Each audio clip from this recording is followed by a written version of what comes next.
Здравствуйте, мои дорогие! С вами опять Зинаида Антоновна. Сегодня я буду рассказывать случаи о нашей девчоночьей службе на войне. В нашем пункте «Зимовники» стоял наш наблюдательный пост. И на вышке стояла моя подруга детства Маша Жаренкова. Вдруг она увидела издали в нашу сторону к посту приближаются немецкие автоматчики. Она позвонила командиру роты. Он приказал собрать оружие, телефоны, все необходимое и срочно покидать место. Спускаясь с вышки, она подвернула ногу, и девочки тащили ее на себе. Другая девочка, Тамара Долгова, увидела в окно, что фашист из автомата целится прямо в нее. Но она не растерялась. Она схватила перовые подушки с кровати и закрыла ими окно. Это задержало пули, и она успела убежать. Благодаря тому, что девочки знали все расположения, где что находится на этом пункте, они успели убежать от автоматчиков без потерь. А теперь история про меня. Мне позвонил командир, сказал закрыть пост. Девочек я отправила на пункт сбора, а сама осталась одна. Мне командир приказал сопровождать боеприпасы. Ждала долго, связи не было. Наконец подошла подвода с боеприпасами, которые сопровождать должна была я. Подводой управлял пожилой красноармеец, который до войны работал конюхом. Я приняла решение ехать по проселочной дороге. Так безопаснее. В ящиках мы везли патроны для винтовок и запалы для гранат. Проселочная дорога шла параллельно главной дороге, шоссейной. А между этими дорогами было поле, засеянное овсом, овес уже колосился.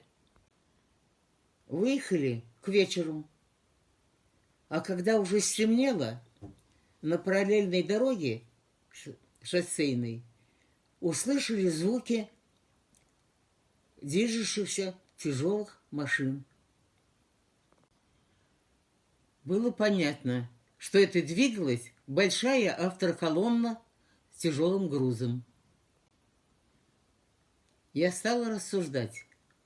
Эти машины вроде бы должны двигаться с бойцами и с грузом в сторону фронта.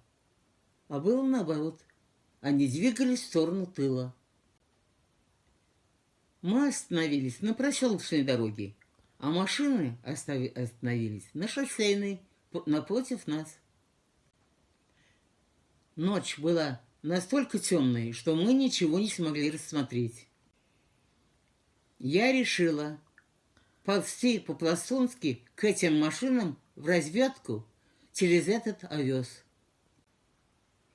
Вела себя очень осторожно, приблизилась и услышала звуки речи. Развела колосья руками и прямо перед собой увидела грузовик с фашистской свастикой на фургоне. Если бы я только протянула руку и уже коснулась бы рукой сапога немца. Боковым зрением я увидела, около кабины машины стояли фашисты. Их было человек 8. Курили папиросы и разговаривали. Собралась силами и духом и поползла задним ходом. Доползла, поднялась и говорю ему: немцы. А он человек пожилой, очень разволновался. Лошади фыркают, потому что овес колет им губы. А он гладит их и приговаривает: «Миленькие мои, миленькие, тише, тише».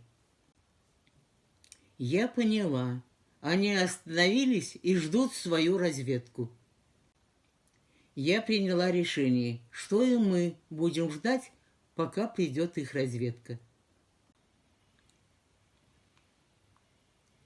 Видимо, их разведка увидела, что впереди нет воинских частей наших и укреплений. И можно ехать. Тронулись и мы. Начало светать. Увидели дома. Стоят женщины на дороге. Я спросила, видели ли они девочек. Они ответили: девочки здесь проходили еще днем, а немецкая колонна проходила ночью. Грузовые машины тяжелые и даже машины с личным составом фашистов. Эту историю продолжим завтра. До свидания.